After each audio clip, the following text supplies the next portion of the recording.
নমস্কার, আপনারা দেখছেন Ishan Bangla night bulletin news powered by SR dental studio. সঙ্গে রয়েছে আমি কুমকুম। সংবাদ শুরু করার আগে দেখে নেব আজকের বিশেষ সংবাদ শিরোনাম। অনুপ্রবেশকারী নিয়ে রাহুল এবং গৌরবকে ঠুকলেন অমিত শাহ।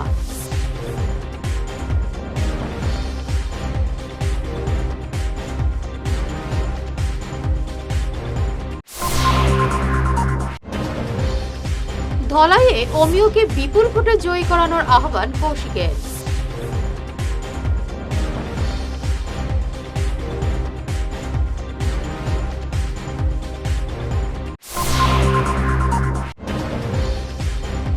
বহরমপুরে নির্বাচনী প্রচারের রণক্ষেত্র, বিজেপি এজিপি সংঘর্ষ।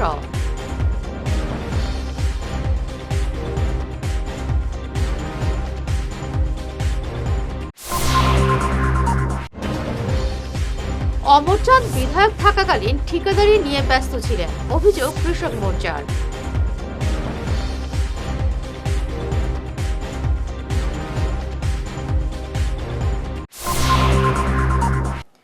শুরু করছি বিস্তারিত ঈশান বাংলা নাইট বুলেটিন নিউজ।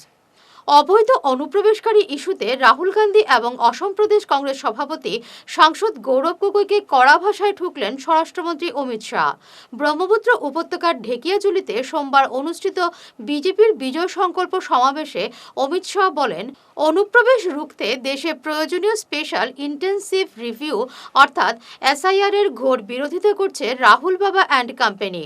এপিসিসির সভাপতি গৌরব গগৈকে স্পষ্ট করতে হবে তিনি এবং তার দল কংগ্রেস বাংলাদেশি অনুপ্রবেশকারীদের রক্ষাকর্তা কি না। আসুন শুনি কি বললেন অমিত শাহ। विदेश भर में एसआईआर हो रहा है, ये राहुल बाबा एंड कंपनी एसआईआर का विरोध कर रही है। ये गोगाई कभी आए तो पूछना इसको क्यों एसआईआर का विरोध कर रहे हो। ये आसाम के युवा मुझे बताए, देश भर की सूची से घुसपैठिए को मतदान सूची से मतदाता सूची से घुसपैठिए को निकालना चाहिए या नहीं निकालना चाहिए भाई? जरा जोर से बोलो, निकालना चाहिए या नहीं निकालना चाहिए? ये गौरव गोगाई उनको बचाना चाहते हैं और आसाम की जनता के वोट मांग रहे हैं। गौरव बाबू सुन लो, आसाम की जनता के सामने स्पष्ट करो, आप घुसपैठियों के साथ हो या घुसपैठियों के खिलाफ। दो काम एक साथ नहीं हो सकता। मुझे बताओ भाई, सोनितपुर वालों, जो घुसपैठियों के साथ है उसको सोनितपुर का वोट मिल सकता है क्या? अरे जोर से बोलो, मिल सकता है क्या? एक गलती से भी कांग्रेस वाले हाथ का पंजा लेकर आए तो उनको पूछना है कि आप घुसपैठियों के साथ हो या नहीं।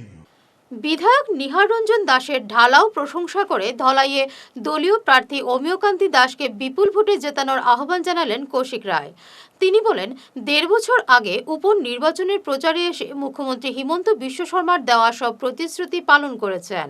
ধলাই সমজেলায় উন্নীত হয়েছে। কৌশিকের দাবি, হিমন্ত বিশ্ব শর্মার নেতৃত্বে তৃতীয়বারের জন্য অসমে সরকার গঠন করবে বিজেপি। তাই অমিয়কে জয়ী করে হিমন্তের হাত শক্তিশালী করতে হবে। সরকার হয়েছিল 2021 সালে আমাদের দ্বিতীয় সরকার, আর এবার আসামে ভারতীয় জনতা পার্টি তৃতীয় সরকার হতে যাচ্ছে। এটাতে কোনো সন্দেহ আছে মধ্যে নেই।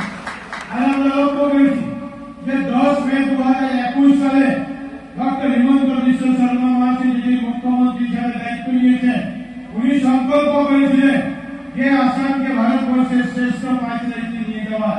আর দিন রাত এক করে সেই কাজকে এগিয়ে নেওয়ার কাজ করেছেন। আসামে 3.5 কোটি মানুষের উন্নয়ন কিভাবে করা যায়, আসামকে কিভাবে এগিয়ে নেওয়া যায়, প্রত্যেকটি কাজ আজকে ওনার নেতৃত্বে আমরা লক্ষ্য করেছি যে আজকে সম্পন্ন হয়েছে। আজকের দিনে ধলাই থেকে এখানে আসার রাস্তা যেটা বা যে নতুন রাস্তা হচ্ছে, আমরা কোনোদিন কল্পনা করতে পারিনি যে আমাদের সামনে এরকম 4 লেনিং এর রাস্তা হবে। অনেক আগে আমরা দেখেছি যখন কংগ্রেসের সরকার ছিল, যে ন্যাশনাল হাইওয়ে এখানে ছিল নগাঁও জেলার বহরমপুরে নির্বাচনী সংঘর্ষে চরম উত্তেজনা দেখা দেয় এলাকায়। বিজেপি এবং অসম জাতীয় পরিষদের সমর্থকদের মধ্যে এই তুমুল সংঘর্ষ বাধে।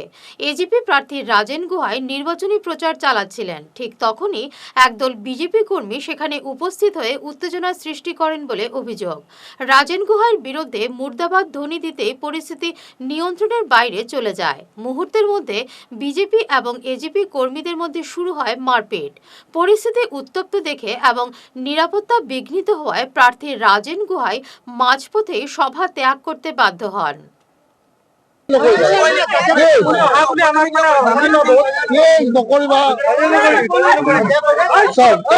কি অত্যাচার করছে, আমি নির্বাচনী প্রচারগুলো পাইছো, আমাক খেদি খেদি আহিছে, য'ত ত'ত মাৰপিট কৰিব আহিছে আৰু এজেগাত যাব লগা আছে তাতো তেওঁলোকে লাঠি লৈ পেলাই ৰৈ আছে। এইটো কি পৰিস্থিতি পৰিৱেশ কৰিছে আমি বুজি নাপাওঁ। স্খলন মানে গণতন্ত্ৰ আছে জানো এইখন চৰকাৰৰ হাতত? একোৱে নাইকিয়া হৈ গ'ল না। মানুহ কেনেকে শান্তি থাকিব, কাৰ ওপৰত ভৰসা কৰিব, কাৰ ওপৰত বিশ্বাস কৰিব কওকচোন।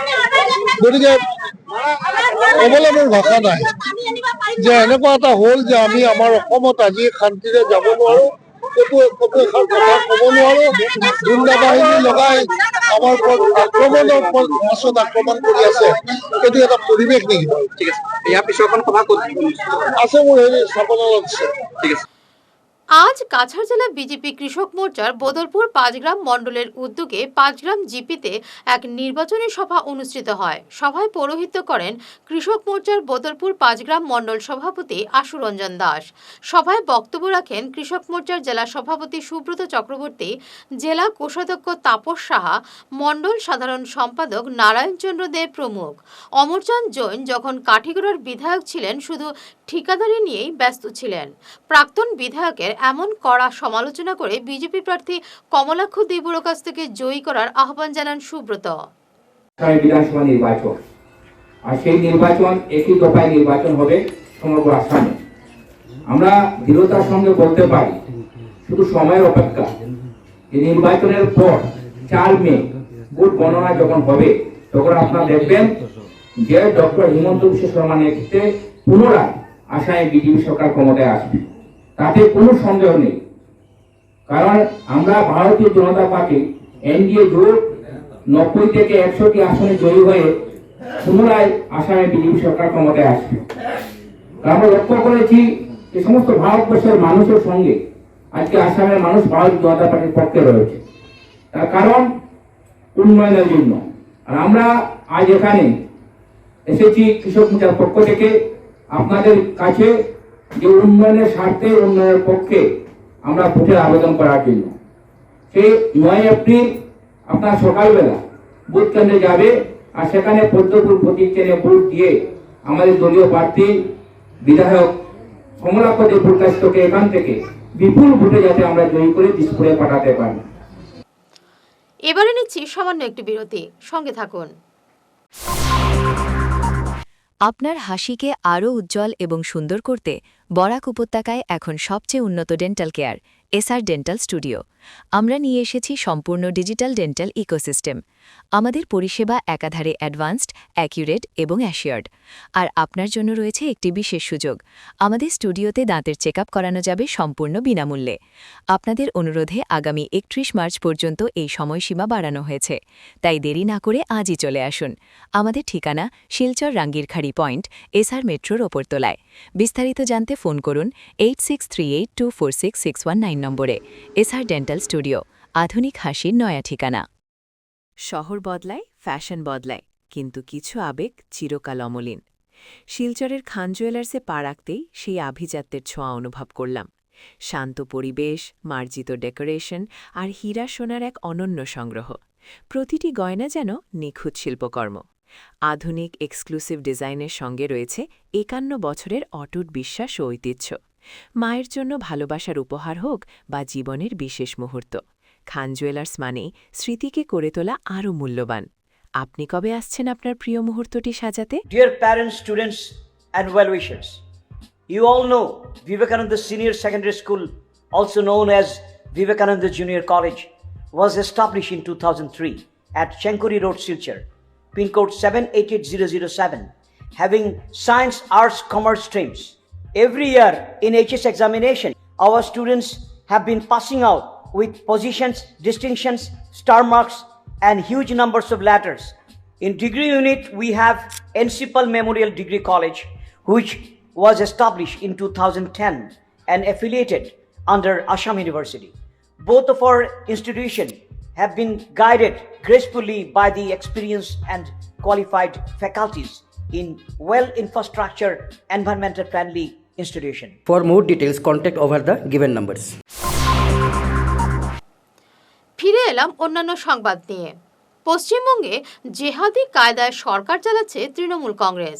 অনুপ্রবেশকারী এবং ভুয়ো ভোটের জেরে মসনদ দখল করলেও এবার বঙ্গে মমতা ব্যানার্জির বিদায় নিশ্চিত, এই দাবি করেছেন ত্রিপুরার মুখ্যমন্ত্রী মানিক শাহ। রবিবার শিলচরে ডক্টর রাজদীপ রায়ের সমর্থনের প্রচারে এসে সংবাদ মাধ্যমের মুখোমুখি হয়ে তিনি বলেন, 2018 সালে ত্রিপুরায় আওয়াজ উঠেছিল চলো পাল্টাই, ফলে 35 বছরের বাম অপশাসনের অবসান ঘটেছে এবং বিজেপি ক্ষমতায় এসেছে। এবার বাংলার মানুষও চাইছেন পরিবর্তন। তার দাবি, শিলচরে বিপুল ভোটে জয়ী হবেন ডক্টর রাজদীপ রায়। ওয়েস্ট বেঙ্গলে তো এবার যা অবস্থা, এবার তো পাল্টে যাচ্ছে, নো ডাউট। মানে আমাদের ত্রিপুরাতে যখন 2018-এর ইলেকশনের সময় আমরা বলেছিলাম চলো পাল্টাই, আর এবার চলো পাল্টাই ওয়েস্ট বেঙ্গল হচ্ছে। কারণ এখানে যেভাবে তৃণমূলের সরকার চলছে, একটা জেহাদি স্টাইলে যেভাবে চলছে, মানুষ সেটাকে কোনো অবস্থায় সেটাকে মেনে নিচ্ছে না। সময়ের জন্য অপেক্ষা করছিল মানুষ, সময়ের জন্য অপেক্ষা করছিল, আর সময়ই আসলে উত্তর দেয়। তো বললাম তো, আপনার যে অলরেডি ওখানকার যারা আছেন লিডাররা অলরেডি বলে দিয়েছেন যে কত আসন সংখ্যা পাবেন, অলরেडी বলেছেন। वेस्ट बंगाल में इस बार मैं भी बर्धमान में गया हूँ, अभी भी मुझे जाना है, लेकिन त्रिपुरा का इलेक्शन है, अब बाईपोल भी इलेक्शन हो रहा है और फिर एक एडीसी इलेक्शन है, उसके बाद हमको भी जाना है। सभी लोग जा रहे हैं यहाँ पर, और पल्स जो कह रहे हैं वहाँ बहुत ही अच्छा पल्स है। मतलब पल्स जो है पल्स स्टाइल, तो इसका मतलब है बीजेपी का वहाँ पर जिस तरह काम हो रहा है, जनता बीजेपी के साथ है, लेकिन ये लोग जिस तरह वहाँ पर अभी एसआईआर हुआ, इससे पता लग गया कि इसके ऊपर बेस करके इतना दिन जीत रहा था, तो ये तो ऑलरेडी डिस्क्लोज हो गया। तो इसीलिए अभी जिस तरह वहाँ बात हो रहा है, आप जानते हो किस तरह बात चल रहा है, मुझे लगता है they are not in their mind. West Bengal আসবে নিশ্চয়ই। কাঠিগড়ার কালাইন ব্লকের চন্দ্রনাথপুর জিপিতে 12 লক্ষ টাকার দুর্নীতি হয়েছে বলে রুবি চক্রবর্তী নামের মহিলার অভিযোগ। তার মতে, জিপি সভানেত্রী প্রিয়াঙ্কা দেব এবং রামু দাস সংগঠিত দুর্নীতিতে জড়িত, কিন্তু বাস্তব সম্পূর্ণ ভিন্ন। ইন্টারেস্ট ফান্ডের 4,45,000 টাকার কাজ চলছে বলে দাবি করেন এলাকাবাসী। স্থানীয়দের অভিমত, জিপি সভানেত্রী এবং তার স্বামী রামু দেবকে হেয় প্রতিপন্ন করতে মিথ্যে অভিযোগের আঙুল তোলা হয়েছে। প্রিয়াঙ্কা দেব খুবই ভালো, খুব ভালো কাজকর্ম করে, যেটা রিপেয়ারিং এর কাজ আইছে বর্তমানে, এইটাও আমরা সবই সহযোগিতা লইয়া বেচারা আরম্ভ করছে। এইটার মধ্যে নিউজ দুদিন আগে একটা নিউজ দেখলাম যে কেউ বলে মতামত লওয়া হয়েছে না, কিন্তু না, আমি একজন জিপির জীবিকা সখী, তার বডির লগে আইয়া একদিন বসলাম, আমি দেখছি দাদা যে পুরা সবের মতামতটা লড় কইয়া লইয়া কাজটা আরম্ভ করছেন। কত টাকার আনবার সাইনবোর্ড সহ আছে, আমরা মুখে কেনে কইতাম, দরকার পড়লে সাইনবোর্ড এ দেখিল যে পিওবিসি টানাইল আছে, এখানে তো চুরির কিচ্ছু না, উচিত না। তাই খুব সুন্দর কাজ করে যাইরা, আর এই 5 বছর আমরা জিপির বহুত কিছু পরিবর্তন করতে পারবা, তার এই ক্ষমতা আছে। লগে আমরা যে বডিটা আছে এবারের বিআরআই বডি খুব স্ট্রং বডি, তারা খুব সুন্দর কাজ করবো, খুব সুন্দরভাবে চলে যাইব। আর পরবর্তী যারা পিছন থেকে খুঁচাইতে থাকবো তারা খুঁচাইতে থাকতো, আর খুঁচানি যদি আমরা নজর দেই, আমরা জিপি ডেভেলপ করতে পারতাম না, জিপি আগ বাড়তে পারতাম না। যে খুঁচাইতে আছে খুঁচাইতে থাক, আমরা সবাই এক হইয়া জিপি আগ বাড়াইয়া যাই। ধর্মীয় উৎসব যখন সামাজিক মিলনের সেতু হয়ে দাঁড়ায়, ঠিক তখনই সমাজ পায় এক নয়া দিশা। রবিবার রাতে উধারবন্দের গুসাইপুর এলাকার ঠিক এমনই এক সম্প্রীতির আবহ তৈরি করল বরাক যুব ফাউন্ডেশন। সংগঠনের উদ্যোগে আয়োজিত ঈদ মিলন সন্ধ্যা এবং সম্বর্ধনা সভায় হিন্দু মুসলিম নির্বিশেষে সর্বস্তরের মানুষের উপস্থিতি আনুষ্ঠানিকতাকে এক মিলন উৎসবে পরিণত করে। অনুষ্ঠানের শুরুতে এলাকার একঝাঁক বিশিষ্ট সাংবাদিক এবং বিভিন্ন ক্ষেত্র গুণী ব্যক্তিত্বদের গামছা এবং সম্মাননার স্মারক দিয়ে বরণ করে নেওয়া হয়। সম্মানপ্রাপক সাংবাদিকরা হলেন শিবাশিস চক্রবর্তী, বিজিত দাস, শিবাজি ধর, স্নেহাংশু তালুকদার, নঈম বরভুইয়া এবং ইছুক বরভুইয়া। আজকে শেষ লগ্নে সাংবাদিকদেরকে যে কি অশেষ ধন্যবাদ জানাবো তা আমাদের কোনো ভাষার বলা রাখে না। যাই হোক, 2025 সালেই আমাদের এই বরাক যুব ফাউন্ডেশন স্থাপিত বা প্রতিষ্ঠিত হয়েছে। তার মূল লক্ষ্য হচ্ছে অসহায় মানুষদেরকে সহায়তা করা, মেধাবী ছাত্রদেরকে আমাদের এই ফাউন্ডেশনের পক্ষ থেকে সময়ে সময়ে সময় সাপেক্ষে যা কিছু আর্থিক সাহায্য করা যায় আমরা সাহায্য করে এসছি। আর সময় সুযোগ সাপেক্ষে আমরা যথারীতি গরিব মেহনতি মজদুর মানুষদের পাশে আমরা সদা সর্বদাই তাহাদের সহায়তার কাজে আমরা হাত বাড়িয়ে আছি। আপনারা প্রত্যেকে আমাদেরকে সহযোগিতার হাত বাড়িয়ে দেওয়ার জন্য আমরা আমাদের অন্তঃস্থল থেকে ধন্যবাদ জানাচ্ছি। সুধীবৃন্দ, বরাক যুব ফাউন্ডেশন একটি মানবিক প্রয়াস। এটা কোনো সংগঠন, কোনো রাজনৈতিক সংগঠন নয়, রাজনীতিকের ঊর্ধ্বে। যেই রাজনীতির দলের হোক না কেন, গরিবের পাশে থাকার জন্য, অসহায় মানুষের সহায়তা কামনায় এগিয়ে আসার জন্য আমরা যুব ফাউন্ডেশনের মূল লক্ষ্য। এবং আশা করি আপনারা যদি আমাদের পাশে থাকেন বা আমাদের সম্মুখ সমরে যদি পায়ে থাকি, নিশ্চয়ই আগামী দিনে আরও আমরা ঊর্ধ্বমুখী হতে দ্বিধাবোধ করব না। বিষ্ণুপ্রিয়া মণিপুরী ভাষা, সাহিত্য এবং সংস্কৃতির ঐতিহ্য রক্ষার এক অনন্য মেলবন্ধনের সাক্ষী হল বরকলার ভুবনেশ্বরনগর। রবিবার বিকেলে নিখিল বিষ্ণুপ্রিয়া মণিপুরী সাহিত্য পরিষদের আয়োজনে শ্রী শ্রী পাঠ ভুবনেশ্বর সাধু ঠাকুর আশ্রমে অনুষ্ঠিত হল বিশেষ ইয়ারি পরিসভা। আলোচনা সভায় বক্তারা বিষ্ণুপ্রিয়া মণিপুরী সম্প্রদায়ের নিজস্ব সত্তা বজায় রাখতে এবং ভাষা সংস্কৃতির প্রসারে সমাজ চেতনা জাগরণের উপর জোর দেন। শেষ করার আগে বিশেষ ঈশান বাংলার নাইট বুলেটিন নিউজ আরও একবার। অনুপ্রবেশকারী নিয়ে রাহুল এবং গৌরবকে ঠুকলেন অমিত শাহ।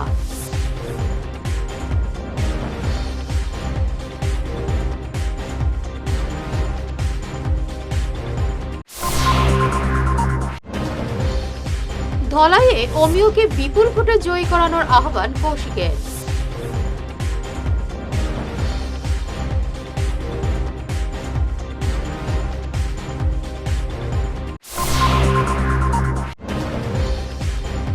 বহরমপুরে নির্বাচনী প্রচারে রণক্ষেত্র, বিজেপি এজিপি সংঘর্ষ।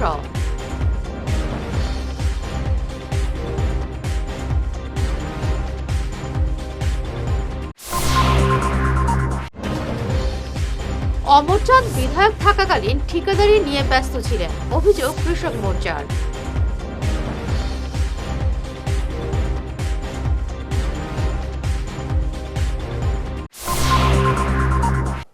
এখনকার মতো ঈশান বাংলার নাইট বুলেটিন নিউজ এই পর্যন্তই। নমস্কার।